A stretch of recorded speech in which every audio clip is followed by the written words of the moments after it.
What it do? Good morning. Today is Sunday,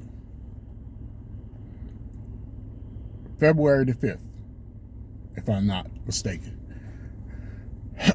So it's early. It is approximately 0744 hours. That is 7:44 in the AM for you civilians. And I wanted to talk about symbolism versus substance and how some people, you can say words or give a speech that will evoke emotion, but there's no change. Okay. You had Kamala Harris, Vice President Kamala Harris, and Reverend Al Sharpton speak at Tyree Nichols' funeral. I think there were two events. It might have been a funeral and another sort of service for him. Okay. I listened to part of what Kamala Harris had to say, Vice President Kamala Harris.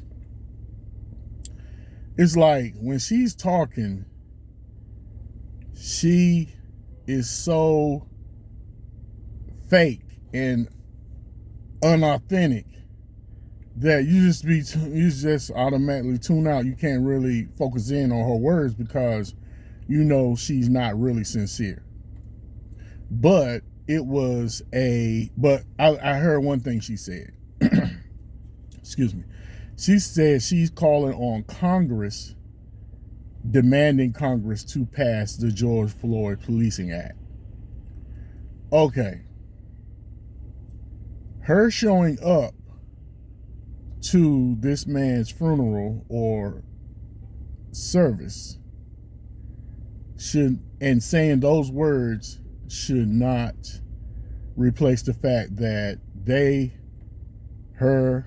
Kamala Harris and President Joe Biden had the House and Senate for 2 whole years, and the fact that he could use his pen if he really wanted to do something about implied immunity and policing.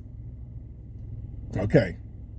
He used his pen to give the Asians $50 million.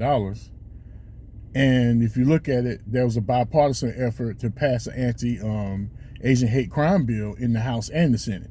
So they got together to do that. But they couldn't get together to pass the George Floyd Policing Act.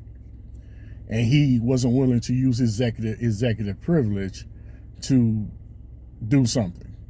But yeah, for us as a people, symbolic gestures are like enough, but nothing really changes. So it was the same thing with President Obama. You know, him just showing up was enough for black folk. Him saying a few words or singing a hymn or whatever was enough for us, but nothing really. He never did anything to specifically for black people to improve our situation in any area of society. So I just want to say, words is like, I went to Fayetteville State University, and in their crest at the bottom is res non verba. That is Latin for deeds, not words. Res non verba. Deeds, not words. So we as a people, I mean, now the generation that really is that take symbolic gestures and stuff to heart and think there's progress, they're slowly dying off. It's the baby boomer generation, maybe parents and grandparents. Biden showing up at a church speaking, or just, They do things to evoke black folk emotion. They know we're an emotional people. And they'll say, well, just go give a good speech or just show up, show them some attention, and that's enough. That's becoming not enough, because our generation, Generation X all the way to Z, that's not moving. We need substance. We need you to actually do something.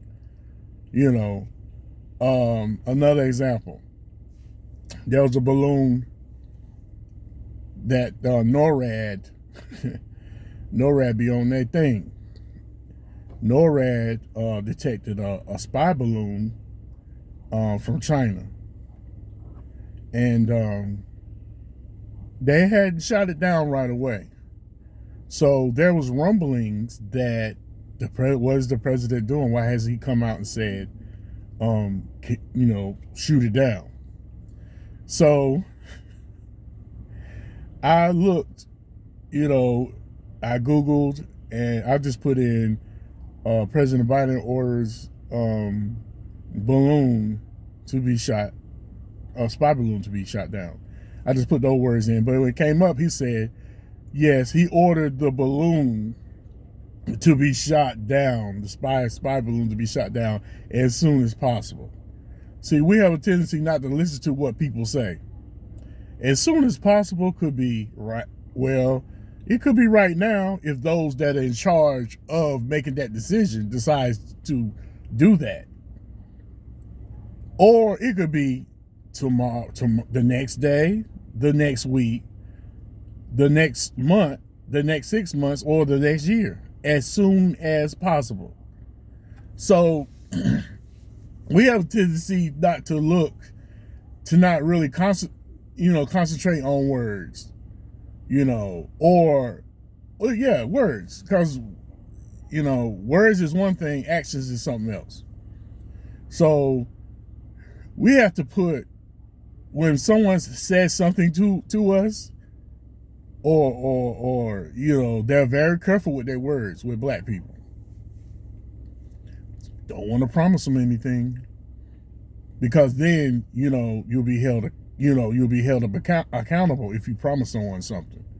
So they come out with all these symbolic gestures and these nice words, admitting what the problem is, or admitting what the history of the problem is, but not saying anything after that what they're gonna do to change the situation.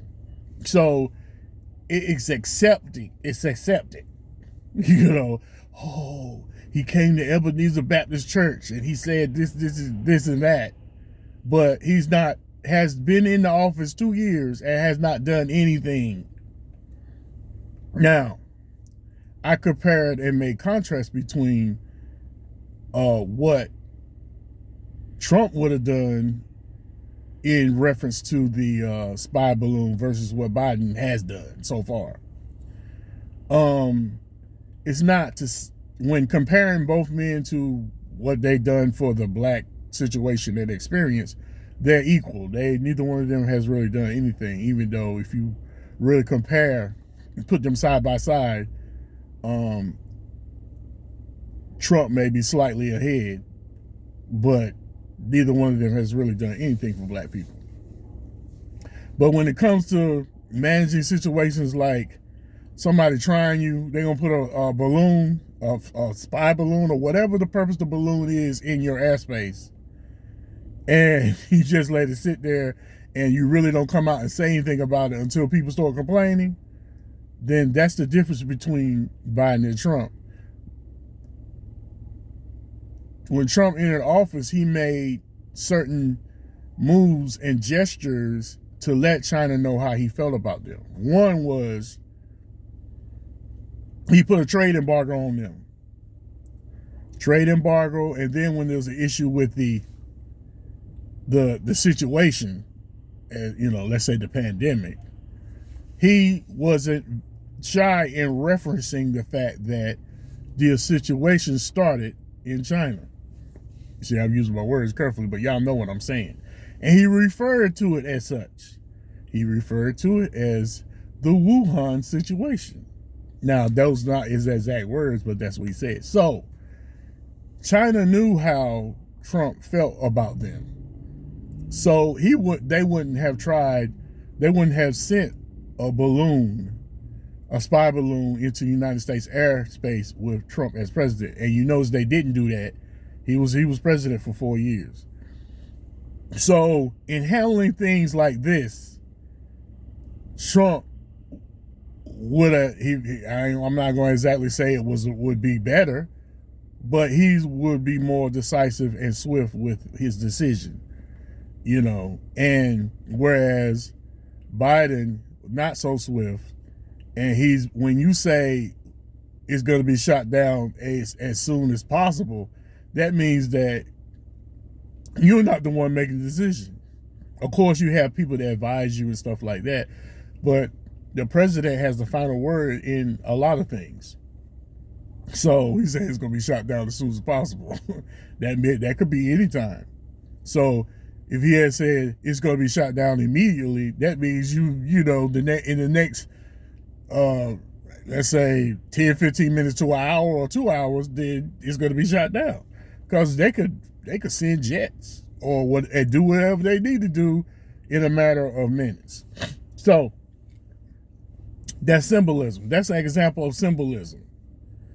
A symbolic gesture. It could be words, it could be actions.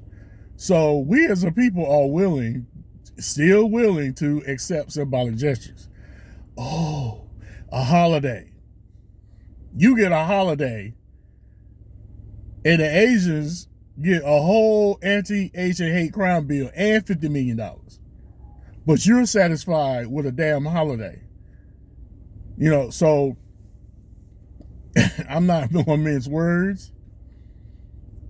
At this point, if symbolic gestures are still moving us as a people, and I'm not going to say the majority of us, because it may be, still a lot of black people that are willing to accept symbolic gestures as progress. So at this point, it's stupid. I'm just,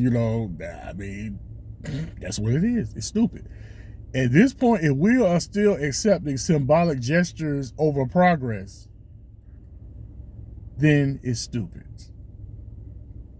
And I'm trying to, maybe 40, 50 years ago, different words, it may have been described differently, even though it was stupid then too. So with me, I'm just, I'm gashing up. I'm gashing. So symbolism is not getting us anywhere. Symbolism is getting everyone else everything and us nothing. So they come to us and say, oh, we can go tell the Negroes anything. All we got to do is send someone there that looks like them. Like they're charging Kamala Harris to lure black men back into the Democratic Party. She's not likable.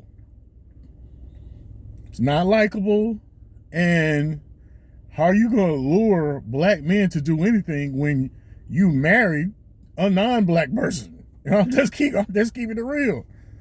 Think about this. Okay. President Obama wouldn't have had the support of black women as he did if his wife didn't look like them. You think that black women would have supported him the way they did, and they know he can going home every night sleeping with a woman that's not black? Come on, let's keep it real. So Kamala Harris, I think they set her up for failure. That's what that is. They set her up for failure. They're not stupid. They know that it's gonna take more than her. Right now. It's not gonna take her coming and saying words over actions that's gonna satisfy black men and black women that's dissatisfied with the Democratic Party right now. They're gonna actually have to do something. If they don't do something between now and November of 2024, and I don't, if Trump runs, he's gonna win. If I say Ron DeSantis. It says Ron DeSantis from Florida runs. You know, whomever the Republican candidate that runs for president is going to win.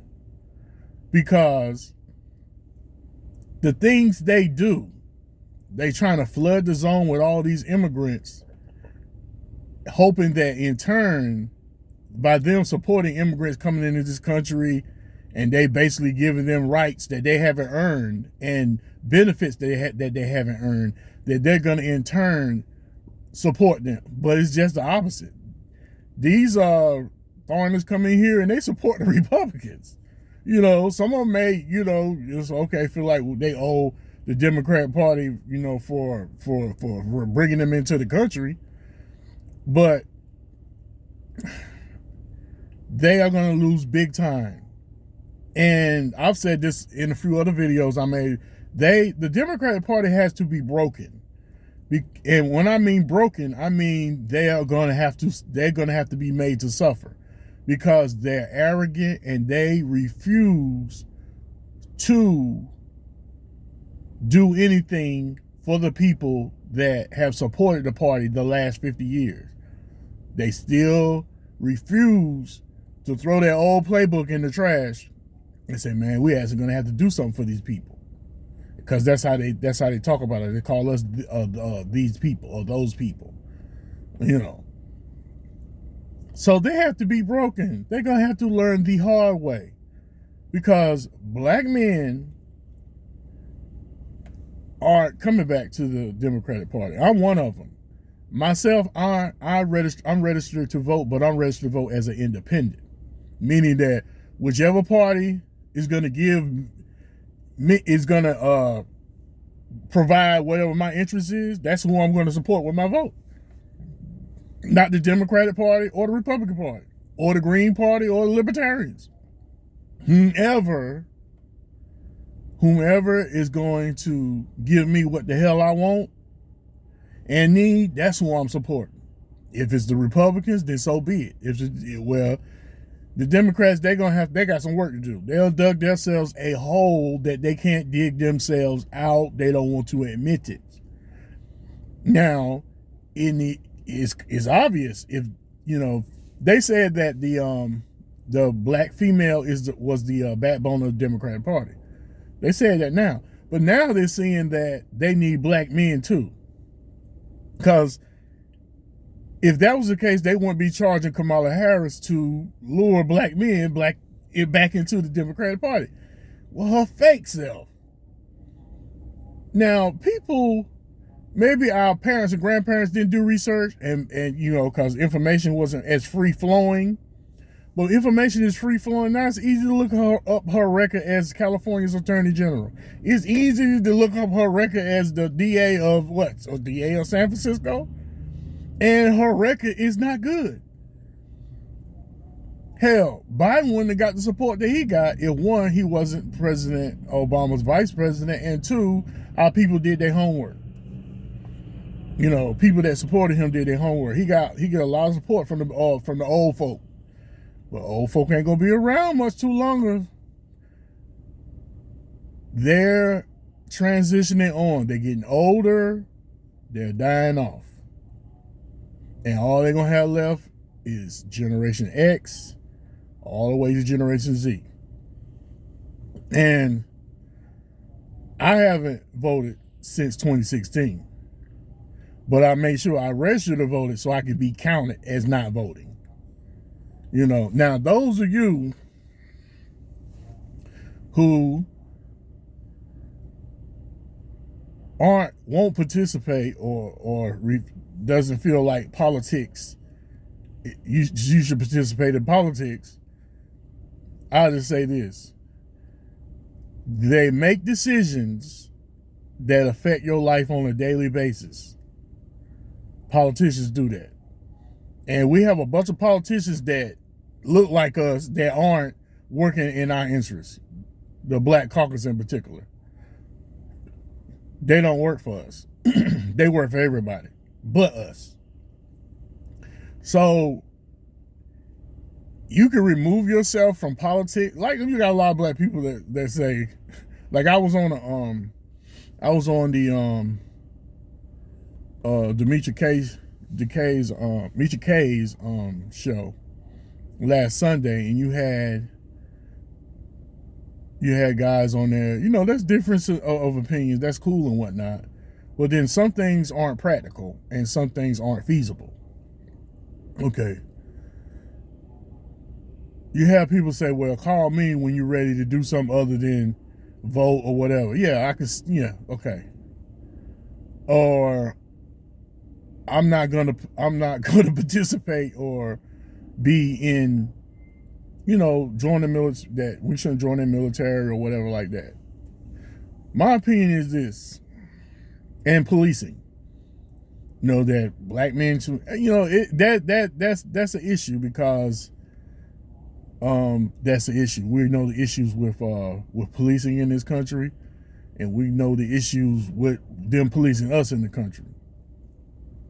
My opinion is this: I'd rather there be black police officers, because if I live in an area where it's mostly black people here in Decatur.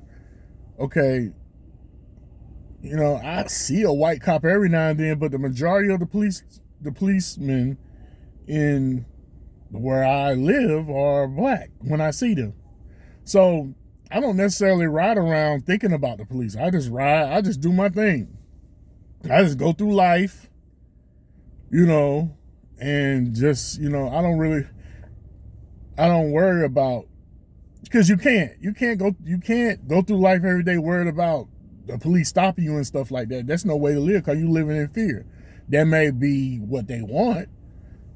I'm not going to live like that.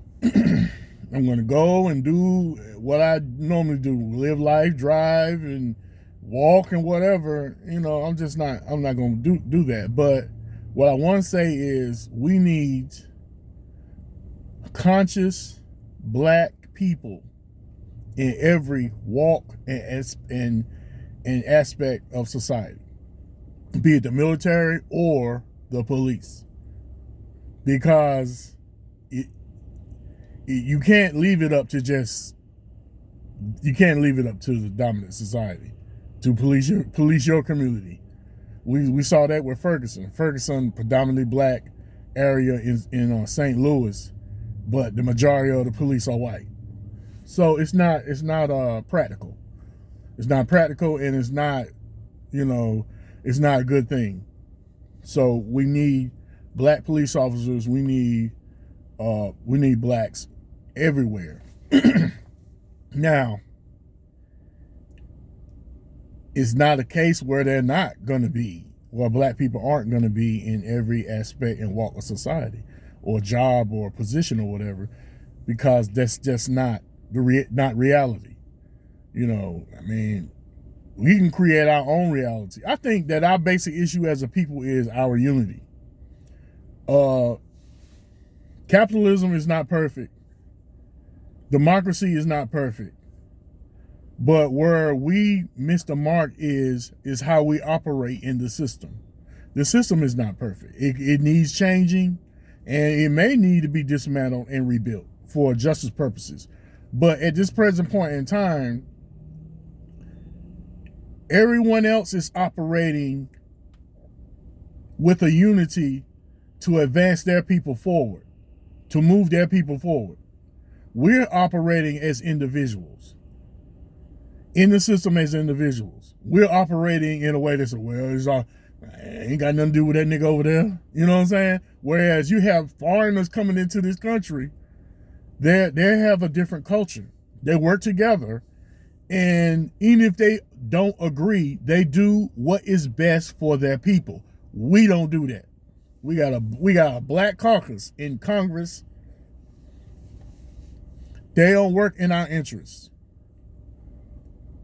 And we need to deal with them. They need to go. They need to go. They too old, one, and they need to go because they're not working in our interests. And they're not grooming young people to come behind them to take their place.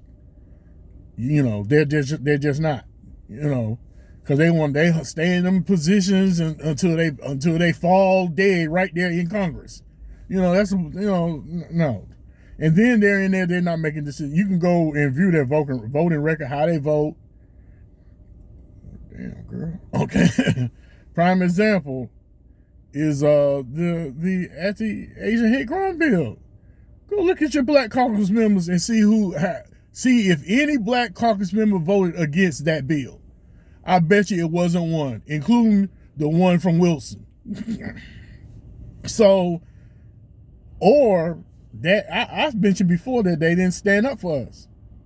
They didn't stand up for us and say, look, what about black people?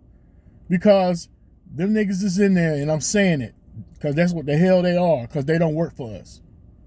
Them niggas in there, they making decisions, they're making decisions to advance everybody but us. So they traitors. They traitors, and we should not support them. We should support them with our vote, and we should support them, period.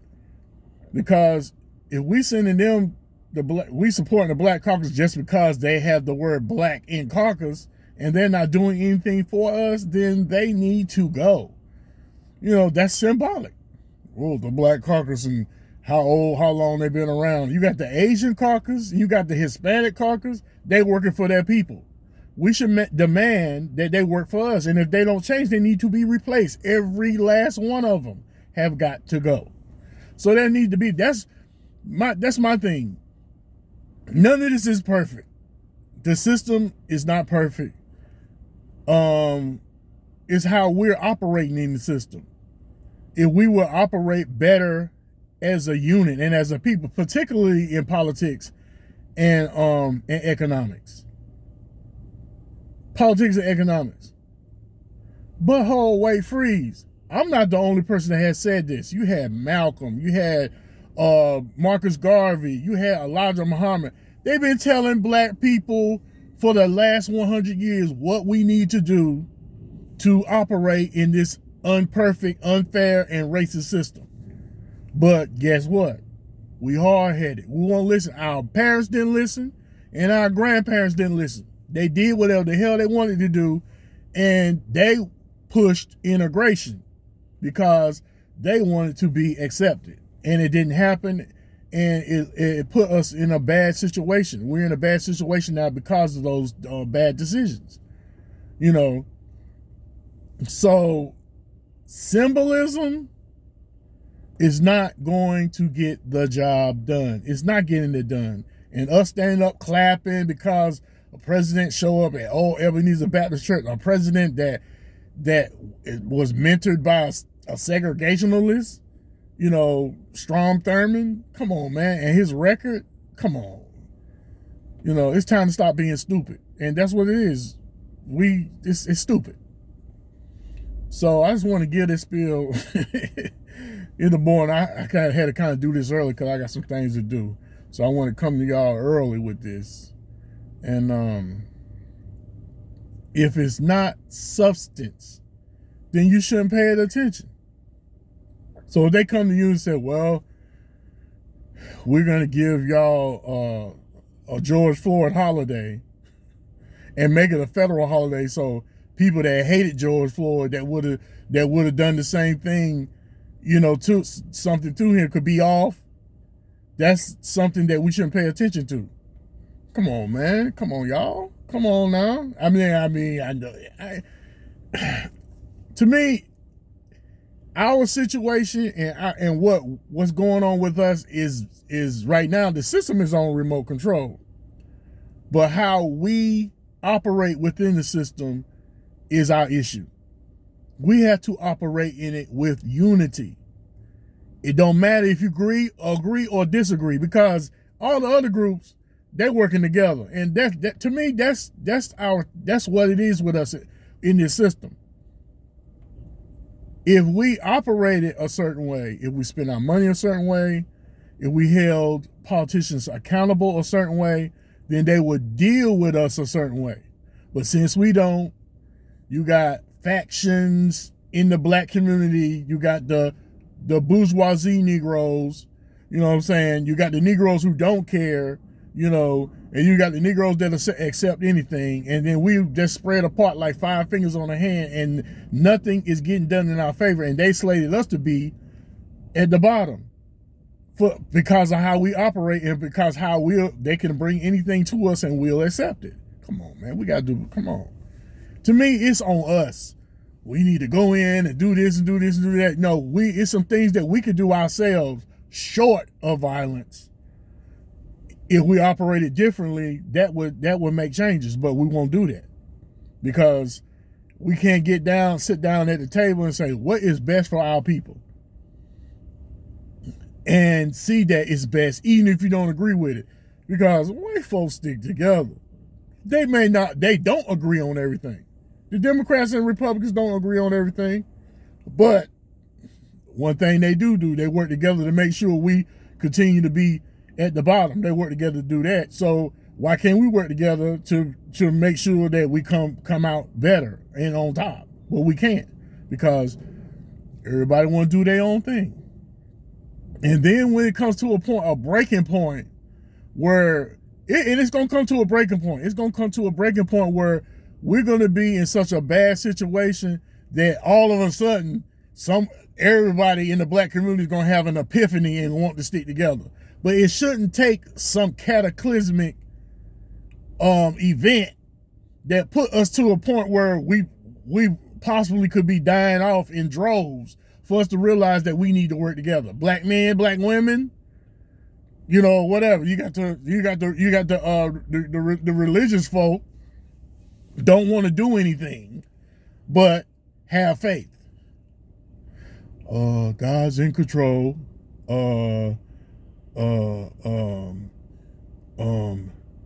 Just have faith and pray, but don't do anything. You know what I'm saying? Faith without works is dead. I believe God wants the best for us. It's just my opinion. I'm not really a religious person, but I believe he does. But what do we want for ourselves? He's just gonna come out and just do. Come on, man. Come on. We living in a different time. You gotta do something. Do something. You want something, you have to do something. You pray about it, and then have faith, and then you do something to make it possible. And then I think he intercedes on our behalf. Come on, man. I know that. And I'm not, I read everything. I read the Bible and stuff like that too. But to me, it is on us to accept substance over symbolism. Stop it. Stop it. Stop it. If someone makes a decision, or they're supposed to be making a decision on our behalf, and it doesn't actually do anything, then we shouldn't support them. Cut it out. Cut the bullshit, because that's exactly what it is. Cut it out. So, okay, I'm a millionaire. I'm a black man. I'm a millionaire in America. And quite naturally, you want to keep your wealth or advance your wealth. But you shouldn't want to keep your wealth and advance your wealth at the cost of your people that look like you, at the detriment of people that look like you. That is our issue. That's our problem. We don't seem to have a commonality as a people. We don't have the commonality that we had when we ain't have shit.